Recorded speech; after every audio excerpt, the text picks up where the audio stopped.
దేవుని నామమునకు మహిమ కలుగును గాక. Heavenly light ministries global prayer tower ఆత్మలో జరుగుతున్న ఉదయకాలపు స్తుతి ఆరాధన కుడికు మిమ్మల్ని అందరినీ ప్రేమపూర్వకంగా ఆహ్వానిస్తున్నాను.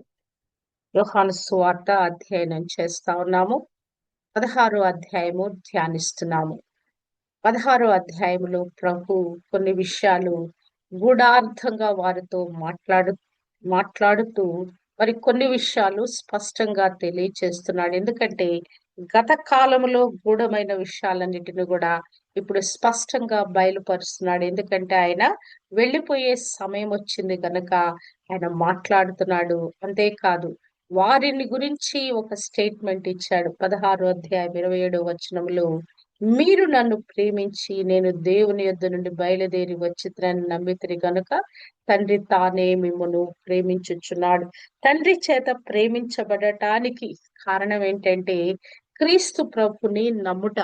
క్రీస్తు ప్రభు దేవుని కుమారుడని నమ్మి ఆయన యందు విశ్వసించుటను బట్టి, ఆయనను వెంబడించుటను బట్టి మీరు మరి ఇట్టి విధంగా నేను తండ్రి యొద్ద నుంచి బయలుదేరి వచ్చానని మీరు నమ్మారు గనక తండ్రి తానే మిమ్మలను ప్రేమిస్తున్నాడని ప్రభు వారితో చెప్పాడు.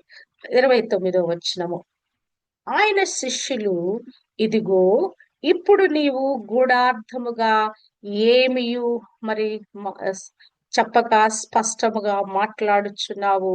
నేను తండ్రి నుండి బయలుదేరి లోకానికి వచ్చాను, మరలా నేను తండ్రి లోకాన్ని విడిచి తండ్రి యొద్దకు వెళ్తున్నానని వారితో చెప్తాడంటే అనేక విషయాలు వారితో మాట్లాడుతూ వస్తున్నాడు ప్రభు.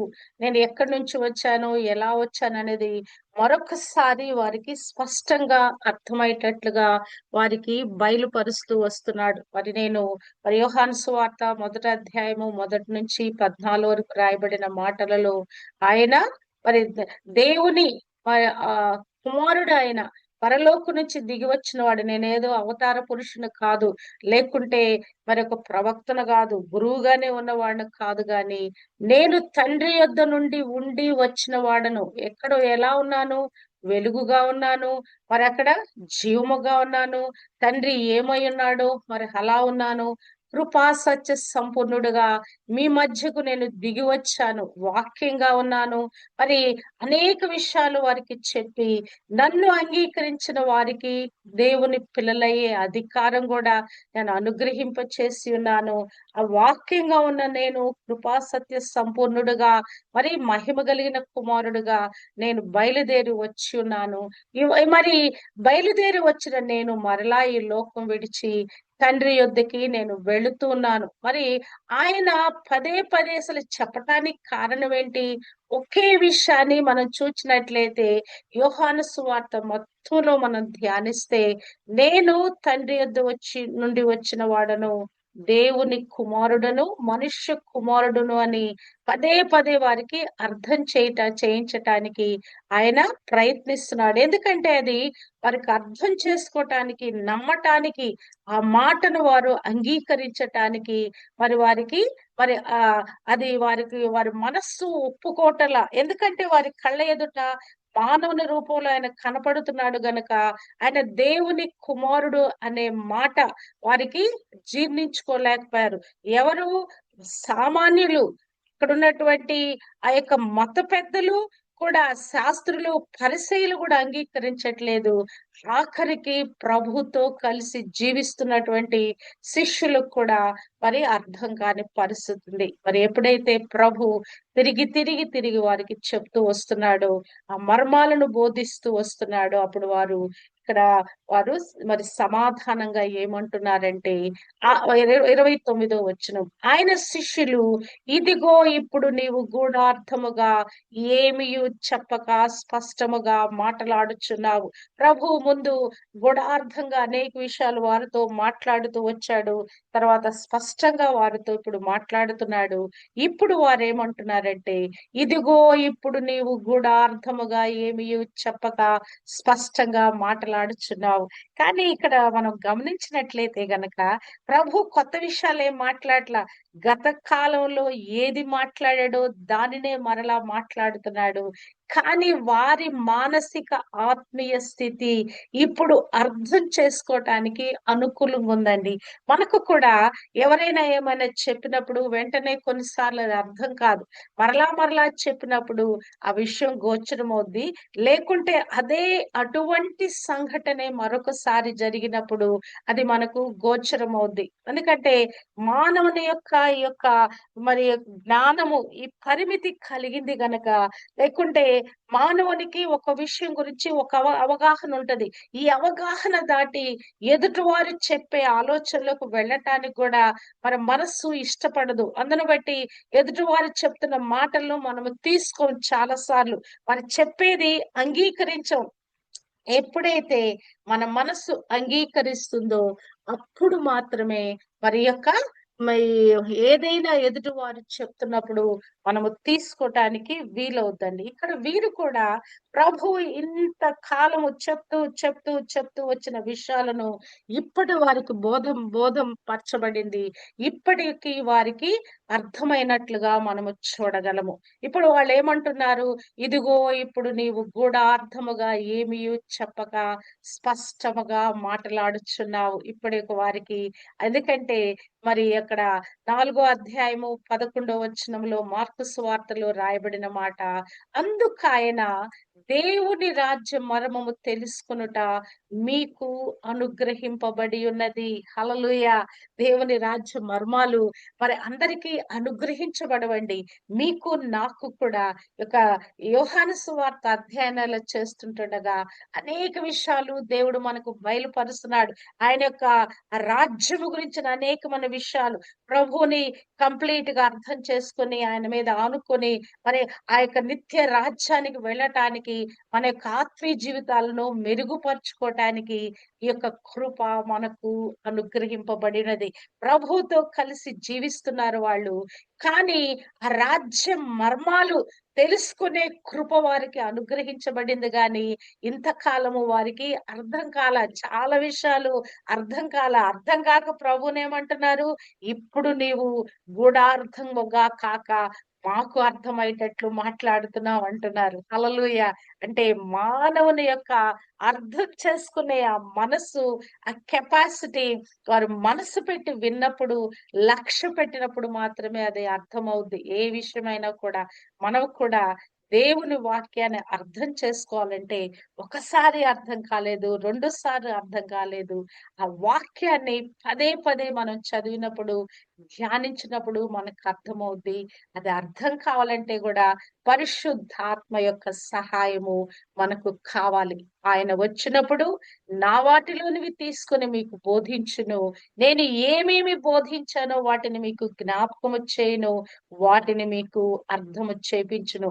అంటే పరిశుద్ధాత్మ దేవుని యొక్క పాత్ర, ఈ యొక్క వాక్యాన్ని మనకు బోధించినప్పుడు మనకు అర్థం చేసుకోవటానికి పరిశుద్ధాత్మ దేవుని యొక్క సహాయము మనకు కావాలని ఇక్కడ మనము అర్థం చేసుకోవచ్చు. 30వ వచనము, నీవు సమస్తము ఎరిగిన వాడవనియు ఎవడును నీకు ప్రశ్న వేయ నగత్యము లేదనియు ఇప్పుడు ఎరుగుదుము. దేవుని యొద్ద నుండి నీవు బయలుదేరి వచ్చితివని దీని వలన నమ్ముచున్నామని చెప్పగా, ఇప్పుడు వీరు ఈ ఆఖరికి ప్రభుని ఒప్పుకుంటున్నారు. దేవుని యొద్ద నుండి నువ్వు బయలుదేరి వచ్చితివని మేము నమ్ముచున్నాము. మరి ప్రభుతో 3.5 సంవత్సరాలు జీవించారు. మరి ప్రభు అనేకమైన అద్భుతాలు, అన్కౌంటబుల్ అద్భుతాలు చేశాడు ఆయన. అవునా కాదా? మరి లెక్కింపలేనన్ని అద్భుత ఆశ్చర్య మహత్కార్యాలు చేశాడు. అటువంటి ఆయన అనేకమైన బోధలు చేశాడు. అనేకమైన మర్మాలు వారికి బయలుపరిచాడు. అనేకమైన ఉపమానాలు బయట చెప్పినప్పుడు మరి గృహానికి వచ్చిన తర్వాత మరి ఆయన అనేక విషయాలు వారికి బోధించాడు. మరి అయినా కూడా వారికి అర్థం కాలేదు గాని ఇప్పుడు వారికి అర్థం చేసే కెపాసిటీ వచ్చిన తర్వాత ఇప్పుడు వాళ్ళు ఏమంటున్నారు? ఇప్పుడు మేము ఎరుగుదుము, నీవు దేవుని యొద్ద నుండి బయలుదేరి వచ్చితివని మేము ఎరిగి ఉన్నాము. ఇక్కడ ఏమంటున్నారు? ఎవడును నీకు ప్రశ్న వేయ నగత్యము లేదు, నీవు సమస్తము ఎరిగిన వాడవు. కదా. మరి ఆ యొక్క సమారిటన్ ఉమన్, ఆ సమరయ స్త్రీతో ప్రభు మాట్లాడినప్పుడు కూడా అక్కడ ఆమె ఏమంటది, అయ్యా నువ్వు ప్రవక్త అని గ్రహించుచున్నాను అంటది. అని ఆయన ప్రవక్త కాదు, ఆయన దేవాది దేవుడు, మానవుని యొక్క అంతరంగము ఆంతర్యము ఎరిగిన వాడు ఆయన.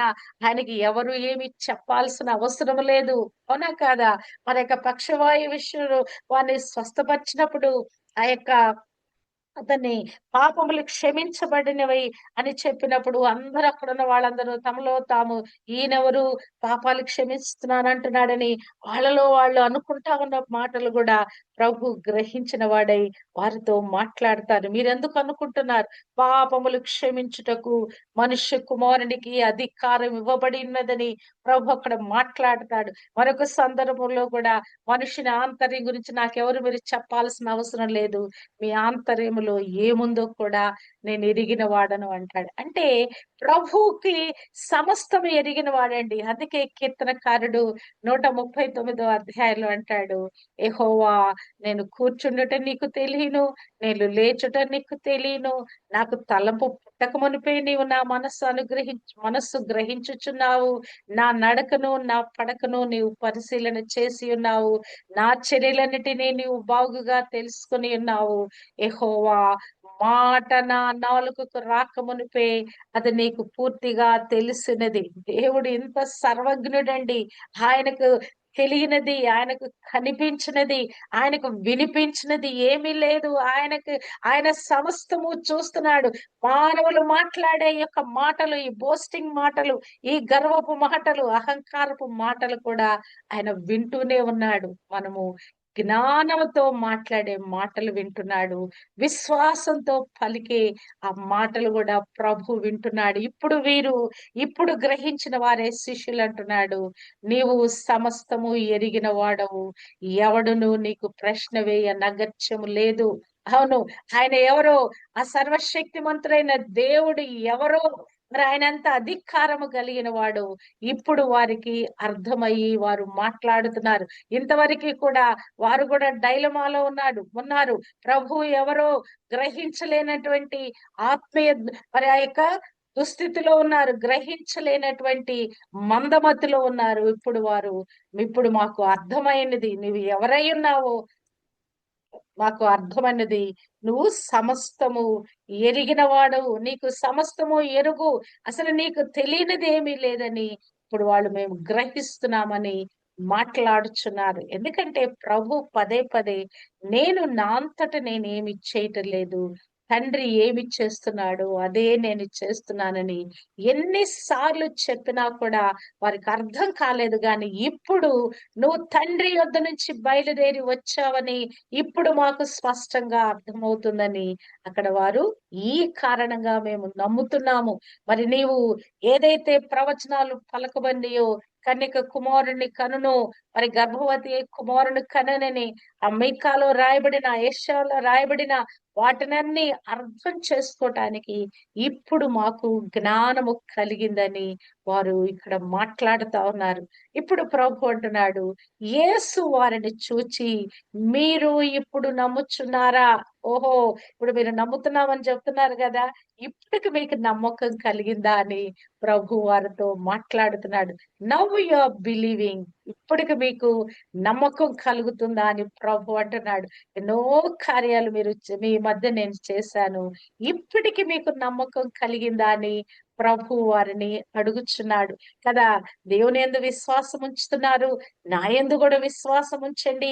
నేను వెళ్ళిపోయి మీకు పరిశుద్ధాత్మను పంపిస్తాను, వెళ్ళిపోయి మీకు స్థలం సిద్ధపరచడానికి వెళ్ళుచున్నాను, నా శాంతిని మీకు ఇస్తున్నాను.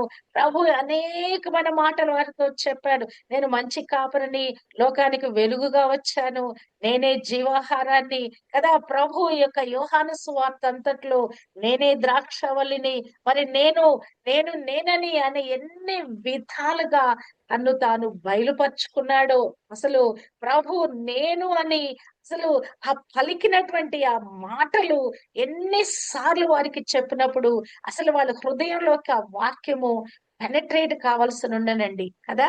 వాక్యమైన క్రీస్తు మరి నేనే అని పలికినప్పుడు వారికి అర్థం కావాలి. కానీ వారికి వారున్నటువంటి మానసిక స్థితి వారికి ఇప్పుడు జ్ఞానోదయమై వారికి ఇప్పుడు ఆత్మ ప్రత్యక్షత కలిగి వారు ఒప్పుకుంటున్నారు. తండ్రి యొద్ద నుంచి నువ్వు బయలుదేరి వచ్చావు, నువ్వు దేవుని కుమారుడు అని మేము నమ్ముచున్నామని మరి అన్నప్పుడు ప్రభు అంటున్నాడు, మీరు ఇప్పుడు నమ్ముచున్నారా?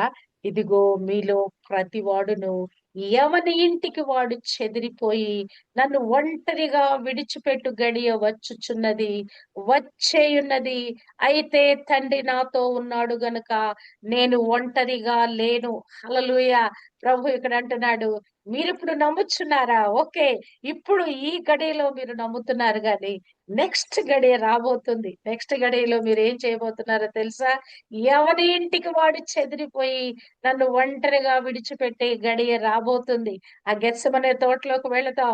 అక్కడికి వెళ్ళిన తర్వాత ప్రార్థనలో గడుపుతాం. అయిన తర్వాత మరి వారందరూ కూడా మరి ఆ కత్తులు అవన్నీ కూడా పట్టుకొని వస్తారు. మరి యూదా వచ్చి నన్ను అప్పగిస్తాడు. అప్పుడు మీరు ఎవరికి వారు మీ ప్రాణాలు కాపాడుకోవటానికి మరి మీరు వెళ్ళిపోతారు, పరిగెత్తి పారిపోతారు. The hour has come, the already it is there. Hour, ఆ గడియ వచ్చి ఉన్నది, వచ్చుచున్నది, వచ్చేయున్నదని ప్రభు ఇక్కడ మాట్లాడుతున్నాడు. ఈ యొక్క సమయము, ఈ గడియ, ఏ గడి కొరకు నేను ఈ లోకానికి వచ్చానో, దేని కొరకు ఈ లోకానికి వచ్చానో ఆ సమయము సమీపించింది. ప్రభు మరి ఏ విధంగా ఆయన ఆ గెత్సెమనే తోటలో మరి యొక్క పర్సిక్యూషన్, ఆ శ్రమ పొందనై ఉన్నాడు. మరి దానిని ఆయన కళ్ళ ముందు మరి ఆయన చూస్తూ ఈ మాటలు మాట్లాడుతున్నారు. వారు ఎలాగున ఒక్కొక్కరు ఎలాగున పరిగెత్తి పారిపోతున్నారు ప్రభు అక్కడ కళ్ళ ముందు కనిపిస్తా ఉన్నది.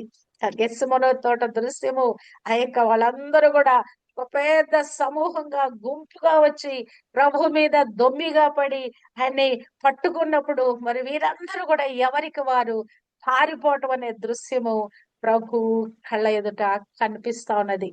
ఇదిగో మీలో ప్రతి వాడును ఎవని ఇంటికి వాడు చెదిరిపోయి నన్ను ఒంటరిగా విడిచిపెట్టు గడియ వచ్చుచున్నది, వచ్చేయున్నదండి. మానవుని జీవితంలో ఈ అనుభవం అనేది, ఈ యొక్క ఒంటరితనం అనే ఈ పోరాటం అనేది మనం అనుభవించి తీరాల్సిందండి. మన చుట్టూ అందరు ఉంటారు, మన చుట్టూ మన కుటుంబస్తులు ఉంటారు, కానీ కొన్ని కొన్ని పోరాటాల్లో మనం ఒంటరిగా పోరాడాల్సి వస్తుంది. కుటుంబం అంతా కలిసే ఉంటాం కానీ ఈ ఆత్మీయ పోరాటంలో మనొక్కరికే ఆ బాధ, ఆ మరొక్కరికే ఆ శ్రమ, మనొక్కరికే ఆ బాధ్యత మనకు దేవుడు ఇస్తాడు. కుటుంబంలో వాళ్ళందరూ కూడా రాత్రంతా హాయిగా నిద్రపోతూ ఉంటారు, మనమేమో ప్రార్థనలో పోరాడుతూ ఉంటాం. కుటుంబం అంతా క్షేమంగా ఉంటది, మనమే మన యొక్క పోరాటాల్లో ముందుకు కొనసాగుతూ ఉంటాం. అందరూ కూడా విడిచిపెట్టే గడియ వచ్చేసింది. నేను దేని కొరకు వచ్చానో దాని కొరకు నేను ఒక్కడినే నిలబడవలసిన పరిస్థితి వస్తా ఉన్నది.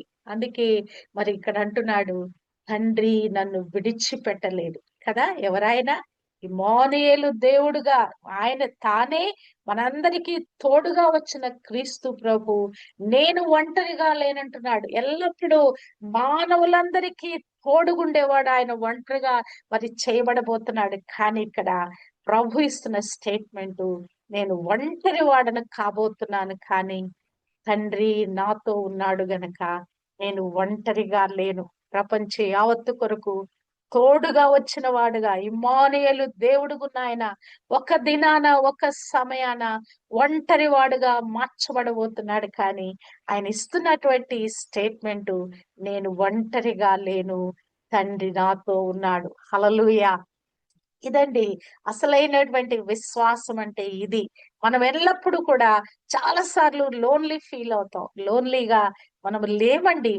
ఆత్మదేవుడు ఎల్లప్పుడూ మనతో ఉన్నాడు. పరిశుద్ధాత్మ రూపుడుగా ఆయన ఎల్లప్పుడూ మనతో ఉన్నాడు. మనల్ని విడిచిపెట్టకుండా ఉన్నాడు.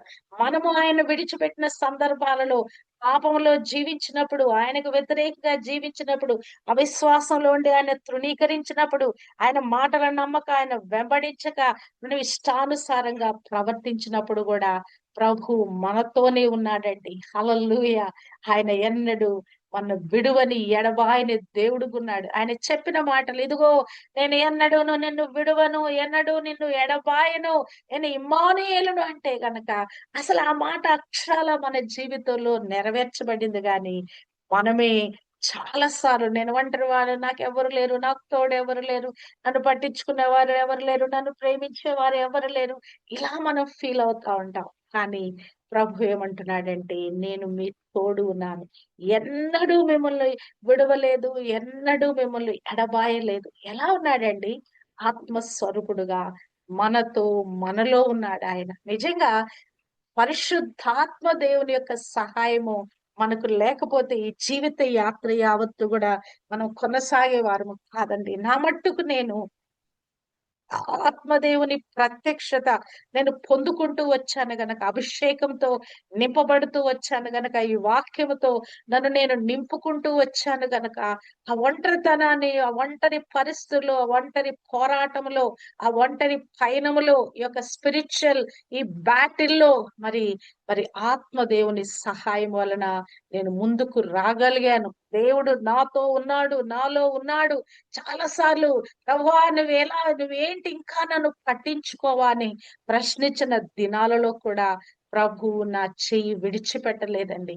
నేను అనుకున్నాను, ప్రభు చెయ్యి విడిచిపెట్టాడేమో, నన్ను ఒంటరిదాన్ని చేశాడేమో, నన్ను వదిలిపెట్టి వెళ్ళిపోయాడేమో అనుకున్నాను. కానీ ప్రతి సమయంలో, ప్రతి గడియలో ప్రభు యొక్క హస్తపు తాకిడి నేను అనుభవించానండి. కఠినమైన పరిస్థితిలో, ఇక దిక్కుదోచని పరిస్థితిలో, ఇక ఎటు నుంచి కూడా కనుచూపు మేరలో సహాయం అందని పరిస్థితుల్లో, నిజంగా అటువంటి అదుర్లభమైన పరిస్థితుల్లో దేవుడు ఆత్మస్వరూపిగా నాలో ఉండి నన్ను ధైర్యపరుస్తూ, బలపరుస్తూ, అవిశ్వాసము లోతులోకి వెళ్ళి ఆ పరిస్థితులను అధిగమించే కృప దయచేశాడు.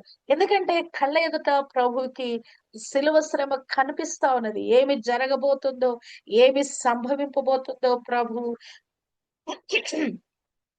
కళ్ళారా చూస్తున్నాడు అని కదా.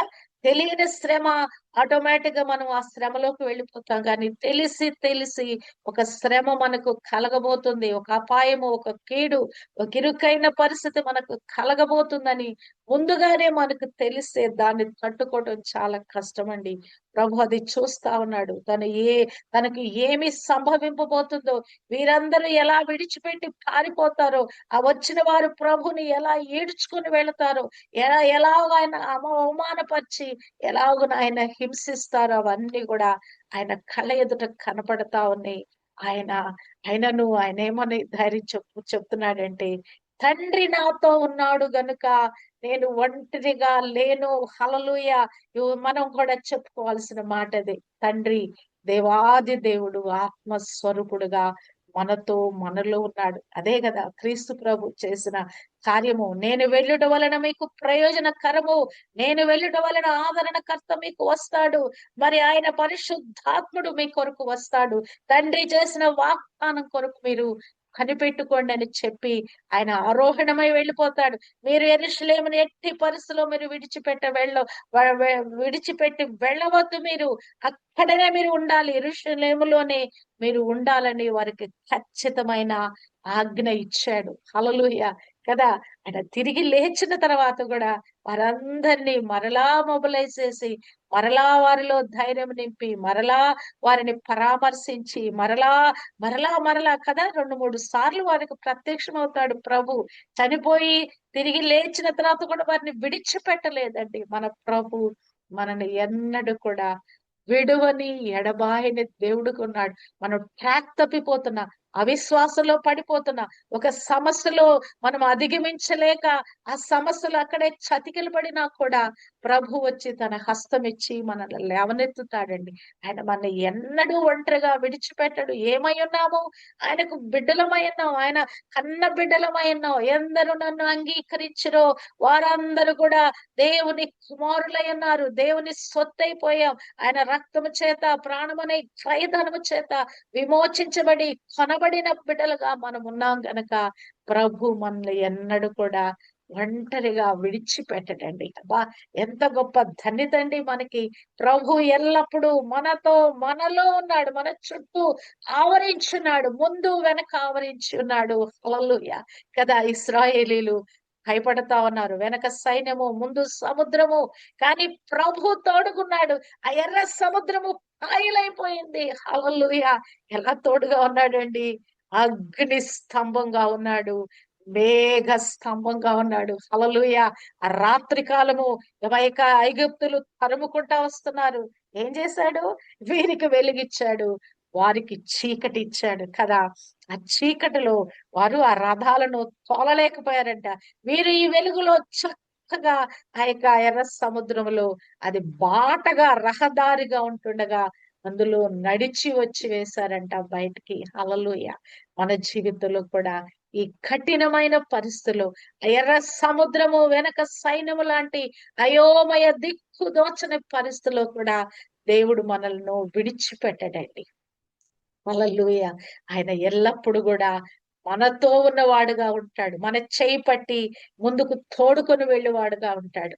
మరి ఒకసారి ఒక కలలో ఏంటంటే ఆయన చాలా పెద్ద ఆజానుబాహుడుగున్నాడు. ఆయన పక్కన చిన్న బిడ్డగా ఆయన చేయి పట్టుకొని నడుచుకొని మరి నేను చేయి పట్టుకోవటం కాదు గానీ, ఆయన నా చేయి పట్టుకొని తోడుకొని వెళ్తున్న ఒక దృశ్యాన్ని నేను చూచాను. అంటే అది ఎటువంటి అంటే సముద్రము సీషోర్ అది. అక్కడ అంతా కూడా అడుగులు కనిపిస్తా ఉన్నాయి. ప్రభు అడుగులు, ఆ పక్కనే చిన్న అడుగులు అంటే ప్రభువు తన బిడ్డలుగా స్వీకరించి మనము ఆయన విడిచిపెట్టకుండా మన చెయ్యి పట్టుకొని ఆయన మనల్ని తోడుకొని వెళ్తా ఉంటాడు. నిజంగా ప్రభు అసల ఆ యొక్క గొర్రె పిల్లను ఆయన పట్టుకుంటాడు గదా! ఆ 100 గొర్రెల యొక్క ఉపమానంలో గూడా మనం దాన్ని అర్థం చేసుకుంటే, ఒకసారి ఆ దర్శనం నాకు కనపడింది.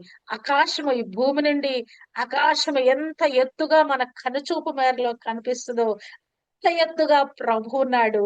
హల్లెలూయా!